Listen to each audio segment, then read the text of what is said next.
I want to thank Professor Campese for a very interesting and stimulating address on the place of Catholicity in the discussion of migration, religion, and world Christianity. My name is Mel Robeck, or Cecil M. Robeck Jr., and I'm Senior Professor of Church History and Ecumenics at Fuller Theological Seminary. Like Rome, Los Angeles has long been an international and cosmopolitan city. Migration and immigration are not new to the city. In fact, in 1907, the city issued its only international directory of Los Angeles. Its intent was to list the names and addresses of all the residents and merchants of the city who spoke foreign languages. It was broken into what the editors identified as 10 linguistic colonies, all of them European in origin. It did not take into account any indigenous Mexican languages. It simply treated all people from Mexico as being Spanish. Nor did it include the Chinese or the Japanese, many of whom attended the city's 7 Chinese language churches and its 3 Japanese language churches in 1907. The publication was a product of what was called the Liberal Alliance, a group identified as some patriotic and public-spirited men who believed that too many foreign immigrants to the region did not understand American democracy and needed to be informed about the grandeur of our Republican form of government, end of quote. They wanted it to enlighten these new immigrants as to the political realities of the region, to interpret the United States Constitution for them so that they might cast their votes intelligently, and to gather them around a banner of liberal patriotic principles. As I've thought about these people in the Alliance, I can hear the echo of the Apostle John in Luke's Gospel, chapter 9, verses 49 and 50, when he informed Jesus, "Master, we saw someone casting out demons in your name, and we tried to stop him because he did not follow us." He was different. In Los Angeles, the Alliance wanted to get these migrants and immigrants to embrace their way, the Alliance's way, to understand the Constitution their way, and to become like them. In short, it was an attempt to assimilate the foreigner into the culture without caring for the different cultures that might enrich the city.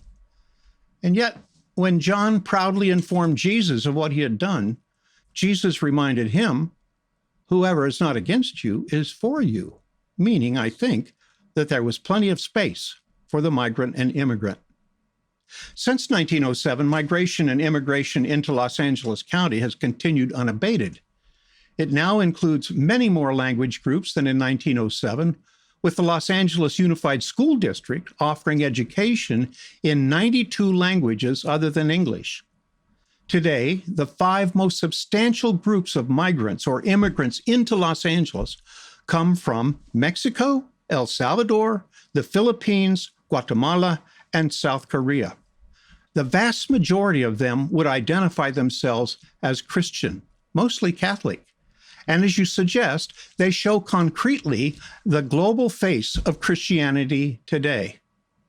It's also the case that over the past 50 years, California has received a large number of Chinese, Taiwanese, Indian, Vietnamese, and Iranian migrants, together with their religions, especially Buddhism, Hinduism, and Islam. World Christianity, and I would suggest Christian mission, are both on our doorstep in Los Angeles. Fuller has a strong ecumenical history with its first professor of ecumenics, Dr. Bela Vasidi, a Hungarian immigrant named in 1949. And since 1985, Fuller has been an ecumenical gathering place, bringing together Christians with participation in many of the national and international ecumenical bodies. As professor of church history and ecumenics, a Pentecostal ecumenist with close ties to the Pontifical Council for Promoting Christian Unity, I have followed the work of Pope Francis with great interest. Indeed, my wife and I were privileged to participate as ecumenical guests representing Pentecostals worldwide at his inauguration in Rome in 2013. I have especially appreciated Francis' attempt to release a stagnant Roman Curia from itself. and to move it from a culture of personal isolation and privilege, a culture of careerism and functionalism, and to challenge it to become a culture of encounter. I have found much to affirm in his desire to encourage this change. And a genuine culture of encounter implies complete openness and transparency, a willingness to give and to accept hospitality to or from the other, a willingness to submit to one another for the common good, a willingness to give oneself away, or as Jesus put it, to lose their life for my sake, so that they might gain it. Some of these things must die in order for this new way of thinking and doing to spring forth. And for the church, it may go as far as to imply participation together in what Pope Francis has called the ecumenism of blood, in order to bring about the kind of unity for which Jesus prayed in John 17. The Apostle Paul reminded the Athenians that from one ancestor or from one blood, God made all nations to inhabit the whole earth, Acts 17:26. We were a common humanity before any national borders existed. We were also a common humanity before any of us became Christian. In his most recent encyclical, Fratelli Tutti, released on October 3rd this year, Pope Francis notes, and I quote, "The sense of belonging to a single human family is fading," end of quote. He calls upon our common humanity to address many of the issues with global ramifications, such as the extraordinary changes in the environment, the global COVID-19 pandemic, the disparity of human rights, the ever-growing inequities of wealth and poverty, and the rise of populism and nationalist interests that weaken the communitarian dimension of life. These are but a few of the issues he addresses, though the rise of populism and nationalism, he contends, sows despair and discouragement, leading to further impoverishment and subjection to the hubris of the powerful. Your points regarding migration, then, fit easily into Pope Francis' latest teaching on the subject, and they raise significant questions before us at this critical juncture in U.S. history, the choice of national and local leaders. Our current situation, regardless of the positions taken, is being stoked by fear, sometimes by candidates, sometimes by the media, and sometimes by us, the people. And yet fear emanates from challenges that those with power face, especially from their inability to control these challenges. And yet, as the Apostle John reminds us, there is no fear in love. Perfect love casts out fear, for fear has to do with punishment, and whoever fears has not reached perfection in love. 1 John 4:18. So just as you note the case in Europe, while migration and immigration have brought the church in Europe face to face with world Christianity and world religions, especially Islam, so too has this happened in the United States and in greater Los Angeles area. In our case, we have not faced as significant a challenge from the introduction of Islam, though it is now present, as we are facing unresolved issues stemming from the migration forced upon our African American citizens over 3 centuries. It also comes from the genocide perpetuated or perpetrated on our Native Americans. It's the appropriation of lands under the banner of manifest destiny, and the refusal of basic human rights to a host of Asians who helped to open up the West here in California. Current immigration policy is a mess, and here in Los Angeles, that applies especially with regard to those coming from throughout Latin America. And American churches have not brought proper leadership to the subject, nor have they brought sufficient pressure to bear upon our political representatives or decision makers. Your call for us to take seriously not only the Catholicity of the Church, but in a broader sense, the Catholicity of humanity is, I think, an important contribution. Catholicity presupposes unity. Paul regularly reminded the churches to whom he wrote to embrace the selfless mind of Christ, Philippians 2, that, quote, all of you agree with one another in what you say, and that there be no divisions among you, but that you be perfectly united in mind and thought, 1 Corinthians 1:10. He reminded the Ephesians that God had broken down the dividing wall between Jews and Gentiles, creating one new humanity, Ephesians 2:11 and following.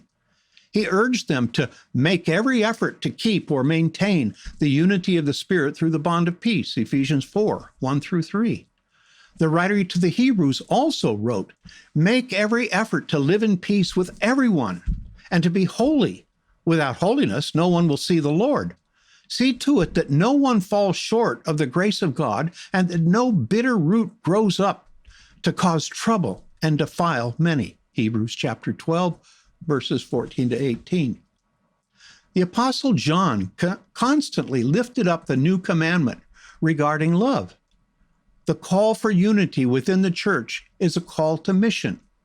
Remember the prayer of Jesus in John 17, verses 20 through 23.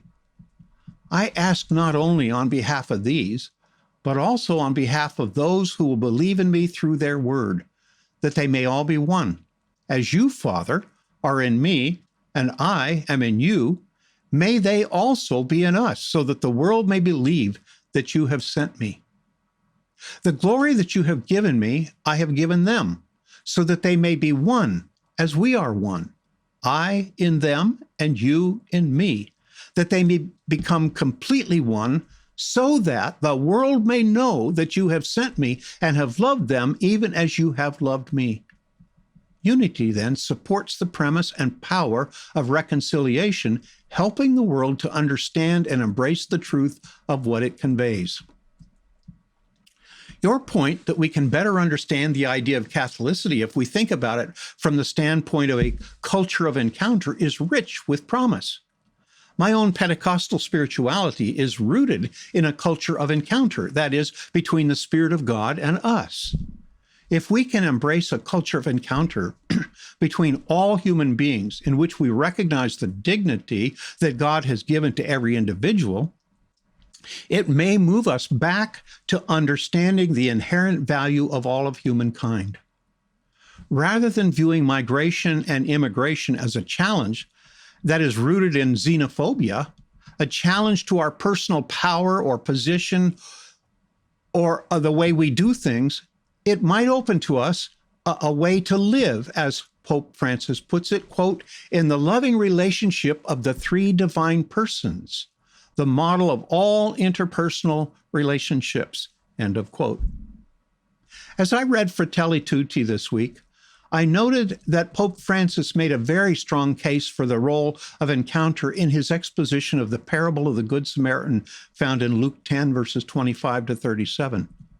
The robbers, or in our language today, the oppressors, encountered men traveling from Jerusalem to Jericho and violently took from him what was rightly his.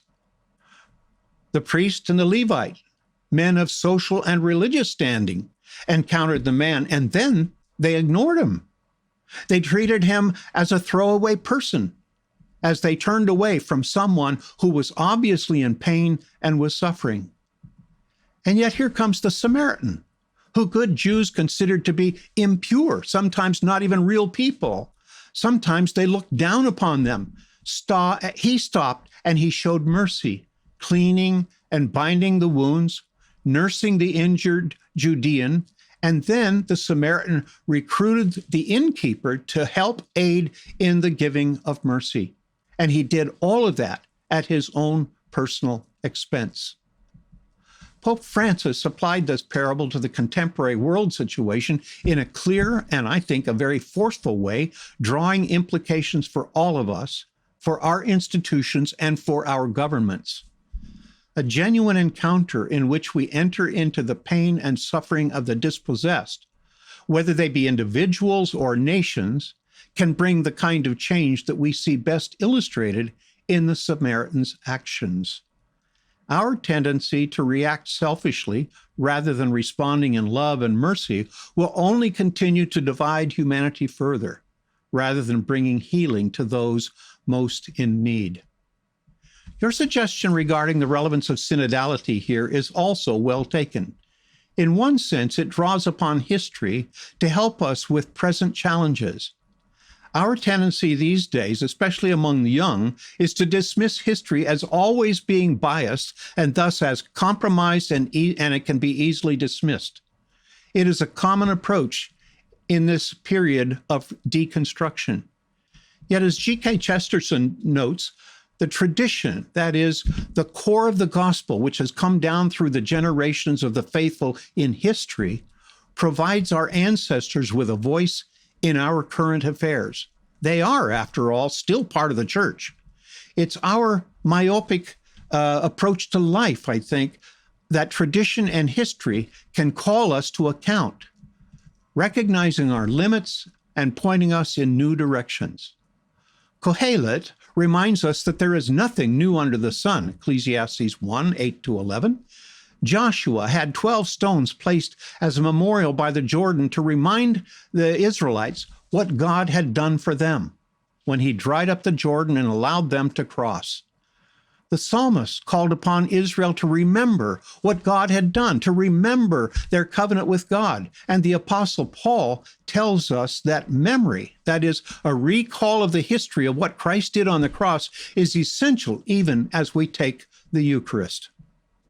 Synodality reminds us of those who have gone before us, as well as all of those who currently journey with us. As we deny ourselves and take up our cross daily to follow Jesus, as we serve rather than demanding others to serve us, as we enter all of human relations with humility and gentleness and patience and love, we will gain our lives and make a significant difference in the world around us by restoring and securing unity.